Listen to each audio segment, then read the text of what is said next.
Stoy, kidnap to. Sumama ka sa akin. Hala, kuya, wag po. Tulong!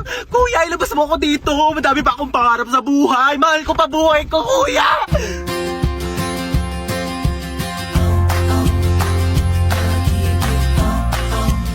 May sinasabi ka ba? Wala. Sabi ko, marami pa akong pangarap sa buhay.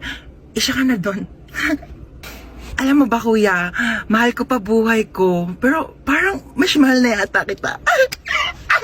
Aka na yung bag mo. Sorry, wala yan masyadong laman kasi hindi pa ako mayaman. Pero antayin mo pag-graduate ko, mag-work agad ako, tapos mag-iipon ako. Tapos bibilhan agad kita ng kotse, pang-kidnap mo.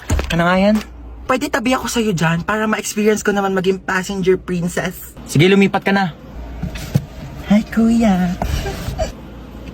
Late night drive with my baby love. Hi, kadali. Uy, ba't nabibidyo ka? Ayaw nga pala, low-key lang pala tayo. Hello, Hello? Sino ka? kinidnap ko ang anak mo. Ano? 1,000,000 kapalit ng buhay niya. 1,000,000! Wala akong ganyan kalaking pera. Sa'yo na yung anak ko. Hello, siya yun na daw ako, sabi ni mama. 100K? Wala. 50K? Wala nga. 10K? Wala. 1K? Wala! I love you. Kiss tayo.